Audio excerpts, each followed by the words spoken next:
മലയാളി വ്യവസായിയായ ശതകോടീശ്വരൻ സ്വന്തം പിടിയുണ്ടയ്ക്ക് മുൻപിൽ കീഴടങ്ങിയ വാർത്ത ഞെട്ടലോടെ കേൾക്കുമ്പോൾ അദ്ദേഹം പടുത്തുയർത്തിയ സാമ്രാജ്യം എന്തൊക്കെയെന്ന് അറിയേണ്ടതുണ്ട്. കേരളത്തിൽ ജനിച്ച് ബാംഗ്ലൂരിൽ വളർന്ന ജോയ് ഫ്രാൻസിൽ പഠിച്ച് സ്വിറ്റ്സർലൻഡിൽ PhD ചെയ്തു. തുടർന്ന് ഹ്യൂലറ്റ് പക്കാർഡിലെ ഗ്ലോബൽ ടെക്നോളജിയിൽ ജോലി ചെയ്ത് ഇന്റർനാഷണൽ എക്സ്പോഷർ നേടി. കോർപ്പറേറ്റ് ലോകത്തിൽ നിന്ന് റിയൽ എസ്റ്റേറ്റ് രംഗത്തേക്ക് ഇദ്ദേഹം എത്തിയത് 2006-ലാണ്. ആ വർഷം തന്നെ കോൺഫിഡന്റ് ഗ്രൂപ്പിന് രൂപം കൊടുത്തു. തുടർന്ന് താമസിയാതെ തന്നെ ബാംഗ്ലൂരിന് പുറമെ കൊച്ചിയിലും ഇന്ത്യയിലെ മറ്റു ചില നഗരങ്ങളിലും മിഡിൽ ഈസ്റ്റ് രാജ്യങ്ങളിലും റിയൽ എസ്റ്റേറ്റ് ബിസിനസ് വ്യാപിപ്പിച്ചു. റെസിഡൻഷ്യൽ അപ്പാർട്ട്മെന്റുകളും കൊമേഴ്സ്യൽ ബിൽഡിങ്ങുകളും പണിത് വിൽക്കുന്നതിലാണ് വിജയം നേടിയിരുന്നത്. ഹോട്ടലുകളും റിസോർട്ടുകളും വിദ്യാഭ്യാസ സ്ഥാപനങ്ങളും വിനോദശാലകളുമെല്ലാം കോൺഫിഡന്റ് ഗ്രൂപ്പിന്റെ ലേവലിൽ പ്രവർത്തിക്കുന്നുണ്ട്. കമ്പനിയുടെ വെബ്സൈറ്റിൽ നിന്ന് ലഭിക്കുന്ന വിവരമനുസരിച്ച് 43 ദശലക്ഷം സ്ക്വയർ ഫീറ്റിലായി 165 പ്രൊജക്ടുകൾ 15,000 ഉപഭോക്താക്കൾക്ക് ഈ കമ്പനി നൽകിയിട്ടുണ്ട്. റിയൽ എസ്റ്റേറ്റ് വ്യവസായത്തിൽ തന്നെ അപൂർവമായി പറയുന്ന കടബാധ്യതയില്ലാത്ത ഒരു കമ്പനിയായിരുന്നു ഇത്. കോൺഫിഡന്റ് ഗ്രൂപ്പും റോയിയും പ്രശസ്തമായത് റിയാലിറ്റി ഷോകളിലൂടെയാണ്. പ്രശസ്തമായ റിയാലിറ്റി ഷോകളുടെ സമ്മാനങ്ങൾ സ്പോൺസർ ചെയ്താണ് മാസ് വിസിബിലിറ്റി നേടിയത്. മലയാളത്തിൽ ഐഡിയ സ്റ്റാർ സിംഗർ സ്പോൺസർ ചെയ്താണ് മലയാളികൾക്ക് പരിചിതനായത്. ബിഗ് ബോസ് കന്നഡയുടെയും ബിഗ് ബോസ് മലയാളത്തിന്റെയും സ്ഥിരം സ്പോൺസർ ആയിരുന്നു കോൺഫിഡന്റ് ഗ്രൂപ്പ്. ആഡംബര അപ്പാർട്ട്മെന്റുകൾ അല്ലെങ്കിൽ ക്യാഷ് പ്രൈസ് സമ്മാനമായി നൽകുന്ന ചടങ്ങിൽ റോയ് ഗസ്റ്റായി പ്രത്യക്ഷപ്പെടുകയും ചെയ്യുമായിരുന്നു. കന്നഡയിലും മലയാളത്തിലുമായി ഒന്നിലധികം ബിഗ് ബഡ്ജറ്റ് സിനിമകളും ഇദ്ദേഹം നിർമ്മിച്ചിട്ടുണ്ട്.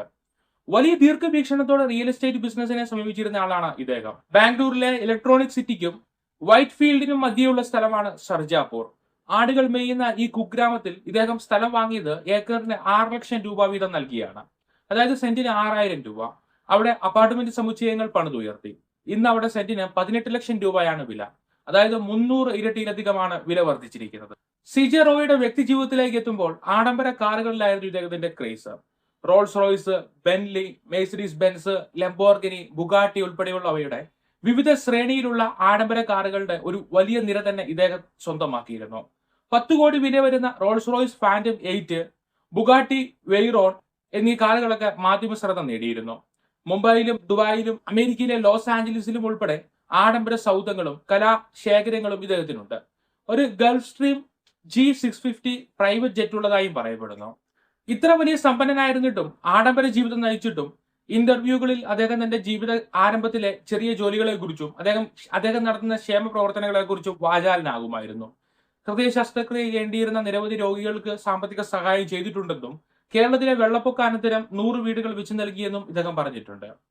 ഫോബ്സ് അല്ലെങ്കിൽ ബ്ലൂംബെർഗ് പോലെയുള്ള സാമ്പത്തിക റിപ്പോർട്ടുകൾ റോയിയുടെ സമ്പത്തിനെ കുറിച്ച് റിപ്പോർട്ട് ചെയ്തിട്ടില്ലെങ്കിലും അദ്ദേഹത്തിന്റെ ജീവിത രീതിയുടെയും പുറമെ നിന്ന് കാണാവുന്ന സ്വത്തിന്റെ അടിസ്ഥാനത്തിൽ 100 കോടിയുടെ ആസ്തി ഉണ്ടെന്നാണ് പറയപ്പെടുന്നത്. എന്നാൽ 3 നേരത്തെ ആഹാരത്തിനായി മാത്രം ഉള്ള ഈ ജീവിതത്തിൽ കോടികൾ സമ്പാദിച്ച റോയ് സ്വന്തം തോക്കിൽ നിന്ന് വെടിയുണ്ട വായിച്ച് ജീവൻ ഒടുക്കി. സ്വന്തം സമാധാനം പണയം വെച്ച് കോടികൾ സമ്പാദിച്ചത് ആർക്കു വേണ്ടിയാണ്? റോയ് അവസാനമായി നൽകിയ ഇന്റർവ്യൂവിൽ ഇങ്ങനെ പറഞ്ഞിരുന്നു, താൻ നേടാനുള്ളതെല്ലാം നേടി, ഇനി എപ്പോൾ മരിച്ചാലും ഹാപ്പിയാണെന്ന്. എന്നാൽ സമൂഹം ചോദിക്കുന്ന ചോദ്യം, ആർക്കു വേണ്ടി നേടി?